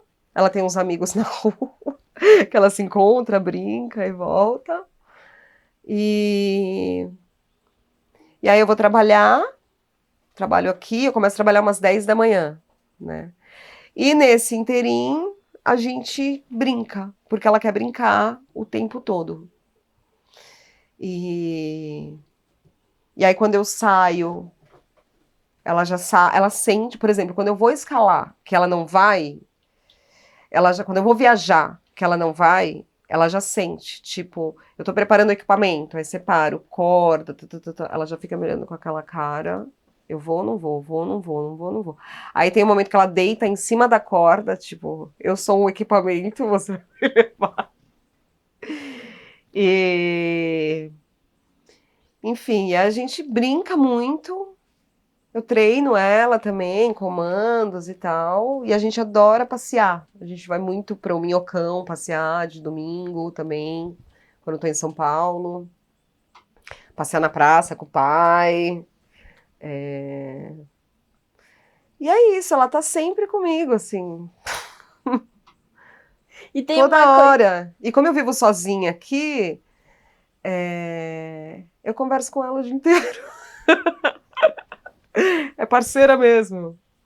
A E gente troca ideia o dia inteiro. tem alguma coisa que seja de vocês, assim?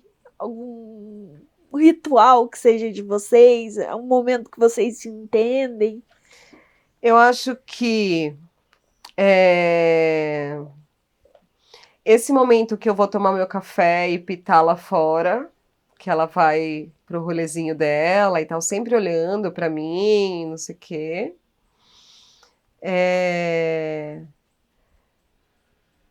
E à noite, assim, quando eu paro de trabalhar, sabe, que eu vou ver um filme, né, deito no sofá, a gente deita juntinho e fica se curtindo, assim, ela gosta muito de carinho no bumbum, na barriga, eu faço muita massagem nela, a gente tem vários momentos íntimos, assim, e eu sinto, por exemplo, agora com a chegada da princesa, que ela sente falta de momentos com ela.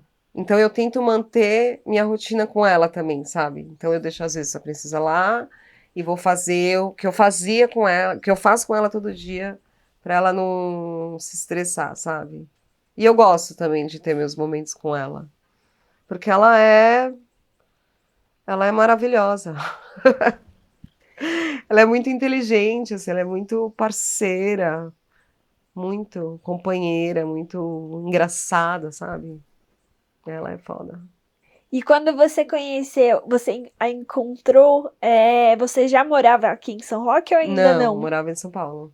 E como é que foi essa mudança pra cá? Como que você decidiu vir pra cá? Como é que foi a adaptação dela aqui? Então, na verdade, um dos motivos de eu ter vindo pra cá foi pra essa casa, foi por ela, por conta do quintal, porque eu queria uma casa que fosse barata, né? Porque o Wesley, a gente se separou, ele foi morar na casa dele e eu ia morar sozinha. E aí eu tava procurando uma casa em São Paulo, barata, mas que tivesse um quintalzinho para ela, né? Um lugar para ela correr e tal. E não achava nada, assim, que eu gostasse, que ela fosse ficar confortável, que eu fosse ficar confortável, enfim. E aí eu já tinha esse desejo de me mudar para o mato, desde que eu comecei a escalar, a gente sempre falava nisso. E aí eu comecei a procurar casas por aqui. E aí vim conhecer aqui, né? Você vê, o quintal é maior do que a casa, né? Tipo, ela foi meio que prioridade, assim, né?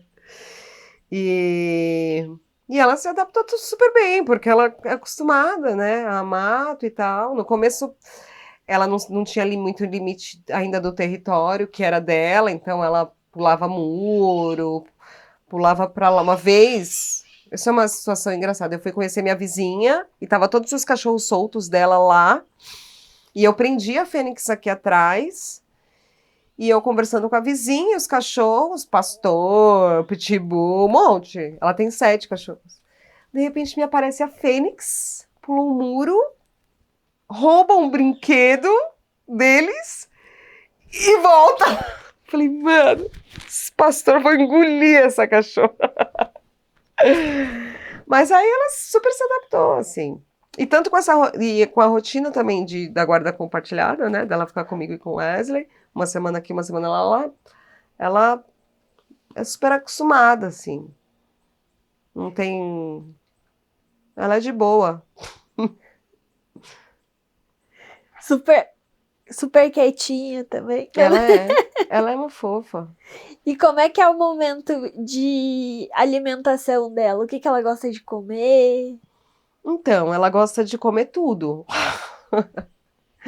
Mas ela come ração, basicamente, com sachêzinho, né, de carne, com legumes e tal. Aí ela tem uma rotina de comer às 8 da manhã e às 8 da noite. E porque antes a gente deixava a comida o dia inteiro, mas não é bom, eu descobri que não é bom. Então ela come 2 vezes por dia. E aí eu dou brócolis, ovo cozido às vezes, fruta, né, de vez em quando, mas basicamente ração. Né, E, filha? e tem algum truque pra fazer ela comer? Ela super Ela come numa se boa. adapta. Não, super se adapta. Ela não é golosona, ela é bem delicada para comer e tal. E nenhum truque, ela é de boa. Ela é muito educada. Eu falo que se ela fosse uma pessoa, ela seria muito legal. Muito gente boa. Né, filha? E você tava me contando antes que você tem uma neta também. Eu tenho a Como é Maria que Luísa. foi se tornar avó? Foi incrível. Primeiro que foi uma surpresa, porque a minha filha namorava uma garota, namorou 6 anos com uma garota. Então eu achei que minha filha era sapatão. E aí ela conheceu o parceiro dela, companheiro dela na faculdade, e a minha filha é meio nerd, assim, então eles faziam jogatina de xadrez na minha casa, e games e tal. E ela estudou, ela fez faculdade, ela não atua nessa área, mas ela estudou TI, né? E então era um monte de homem e só ela de mulher, então eu achei que era tudo amigo, assim, era tudo parça, né? E eles dormiam em casa, tipo. E aí um belo dia ela me eles me chamam na cozinha e falam: "Mamãe, eu tenho uma coisa para te contar. A gente tá grávido". Foi uma surpresa. Mas foi incrível, assim. A Maria é minha melhor amiga. Eu sou a avó que brinca, sabe? Brinca no chão, rola. Ela é minha parceira, assim. Ela é maravilhosa. Ruiva. O pai dela é ruivo, né? Ela é ruiva, cabelo laranja. Ela é perfeita, nossa. Quantos anos ela tem? Ela tem 5. E ela mora em São Paulo. Mora no Taboão. É. Eles moram juntos há 5 anos. Assim que ela engravidou, eles foram morar juntos. Então, ela é tatuadora, ele é. Ele ficou na área de TI e ela é tatuadora. Psicanalista também. E me conta, queria saber se tem. O que é importante pra você hoje, na sua vida? Agora é uma parte mais reflexiva. Ah,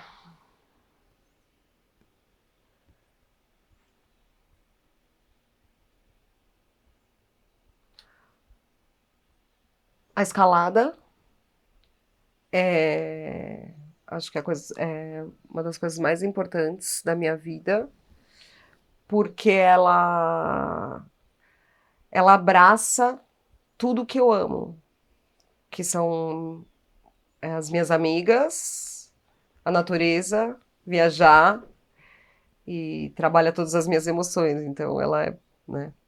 Você vê minha camiseta, né? Eu sei ouvir a palavra da escalada. As minhas cachorras,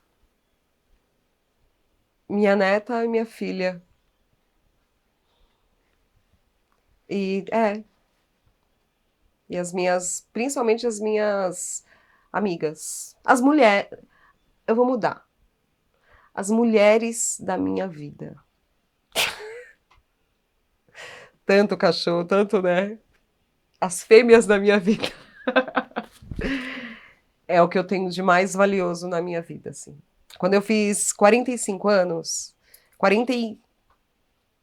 45 anos, eu decidi que eu ia sempre me rodear de pessoas e de lugares que me fizessem bem, que me trouxessem amor e felicidade. Eu fiz um voto, assim. E desde então, faz pouco tempo, né? Eu devia ter feito isso antes. É assim que eu vivo. E isso é isso, assim. Para mim, o mais valioso é estar com essas mulheres, com essas fêmeas. E você estava contando também que você tem outra cachorra princesa. Eu queria que você contasse um pouco dela, como você a conheceu, como ela veio A compor princ- essa família. A princesa era da minha vizinha. Na verdade, minha vizinha resgatou ela de uma casa e manteve na casa dela como lar temporário. Então como eu ajudava a minha vizinha nos cuidados dos cachorros, às vezes, ela passava alguns dias na minha casa, era visita, assim, né? Passava uma semana e tal. E desde o começo a gente se apaixonou. Só que eu tinha muita dúvida. Aí ela falava, adota, adota e tal. Eu tinha muita dúvida por conta disso, de eu viajar, né? E tal. Aí o Wesley queria muito adotar ela, mas também tinha essa questão, né? De, putz, como vai ser duas, porque a fêmea não curte muito outras fêmeas e tal. A gente ficou nessa dúvida. E aí, há 3 semanas atrás, a minha vizinha que mudou agendou a castração da princesa para cá, para Vargem Grande. E pediu para ver se eu. Perguntou se eu podia levar a princesa, porque ela ia competir com os cachorros. Eu falei, beleza. Aí ela veio para cá e não foi mais embora. A gente passou o final de semana com ela, ela não conseguiu castrar aqui. E aí a gente passou o final de semana, eu e o Wesley, conversando, e aí, sei que, mas, meu, ela é apaixonante, assim. E aí a gente fez uma adaptaçãozinha das duas, e aí a gente conseguiu marcar a castração para outra semana. Ela ficou na casa do Wesley, aí a Fênix foi para lá, e aí elas se aproximaram e hoje estão irmãs. E aí já era. A família não tradicional brasileira.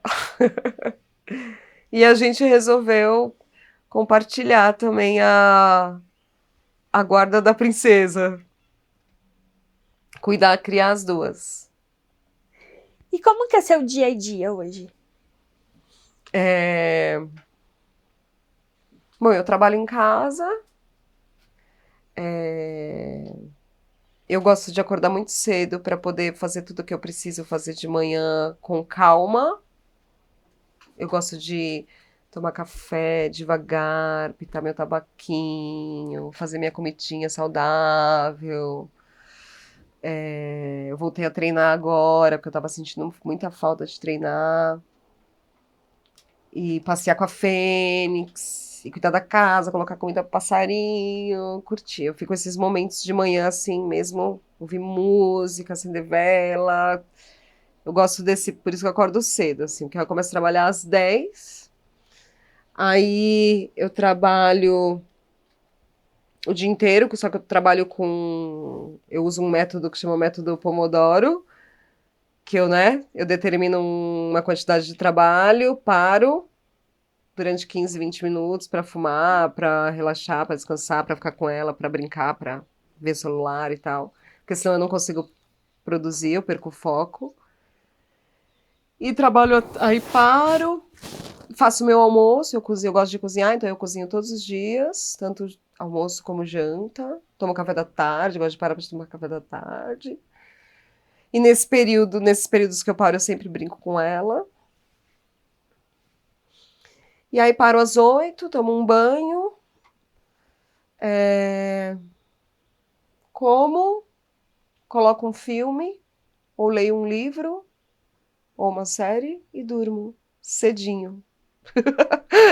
Tipo 9 horas da noite eu já tô dormindo e acordo 5 horas, 5 e meia. E o que que a Fênix gosta de brincar? Qual que é a brincadeira favorita dela? Ela gosta de que jogue o brinquedo pra ela pegar. Adora. Você já ataca, ela sai correndo. E quanto mais longe você jogar, melhor, porque ela vai embora. Ela gosta de ir embora. E pega e traz pra você, só que ela não te entrega. Aí ela quer que você brinque de pega-pega, que você vai. E ela gosta dos comandos também, de brincar de treino, assim, dos comandos. E agora ela tá gostando de brincar com a irmã dela. É, filha. Estão criando uma relação. É. E ela, eu tenho muito orgulho dela, porque ela foi muito legal de receber a princesa, assim, a forma como ela recebeu, sabe? Ela aceitou, porque até então, né, são 4 anos de exclusividade, né? E eu mimo mesmo. Tipo, ela é parceira, assim, né? E ela aceitou, claro, né, com certo, ela tá mais grudada agora comigo e tal, mas ela é muito legal, cara, porque ela aceitou a irmã e ficou parceira. Ela é gente boa, é demais. Cíntia, e você tem sonhos? Tenho. É, é muito legal falar sobre a minha vida, a gente fala porque a gente reclama muito, né? E olhando para minha vida, assim, eu vejo que eu já realizei muitos sonhos, né? Ter vindo para cá, né? Ter vindo morar no mato, realizar um sonho. é, E que os meus sonhos, eu acho que eles são realizáveis. Eles são realizáveis, porque não são sonhos impossíveis, né? Então, são coisas. Para mim, eu acho que isso é muito mais valioso do que, eu quero ir para o Egito. Sei lá se eu vou para o Egito, mas eu não.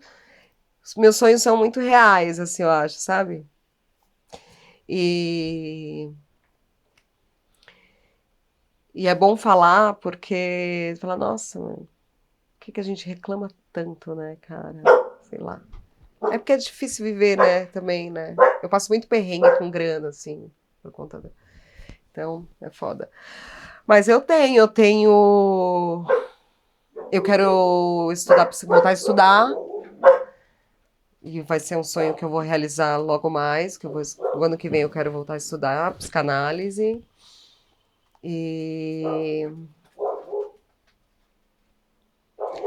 eu quero ter saúde para poder escalar até os 80 anos e ver minha neta crescer. E eu espero que ela seja escaladora. Tô brincando. Projeções, né? É, ver minha neta crescer com saúde, ver minha filha bem, realizada.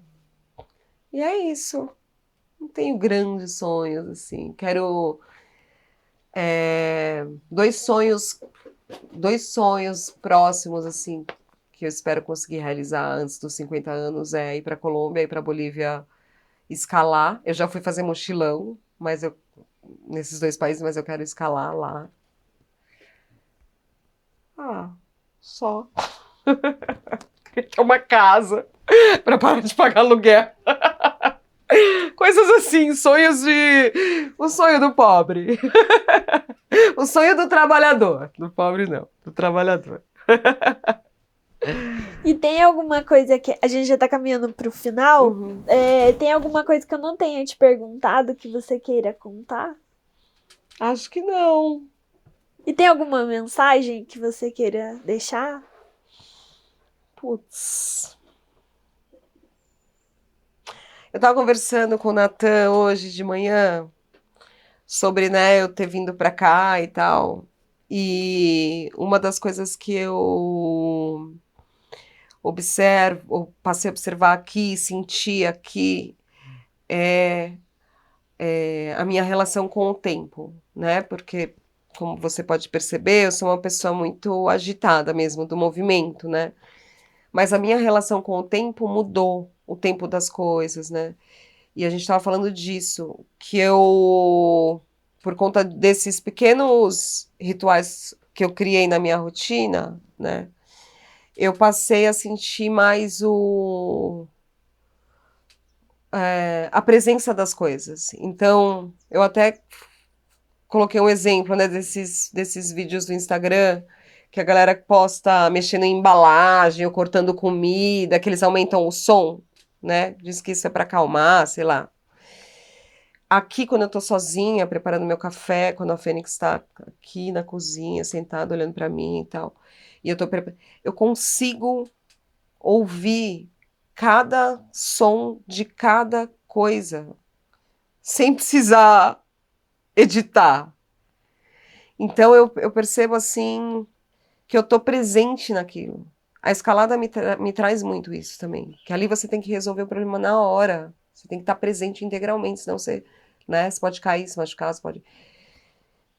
Então, por mais que seja difícil o nosso cotidiano, né, principalmente para quem vive em São Paulo, né, eu vivi a minha vida inteira em São Paulo e talvez volte, tentar observar muito o presente, o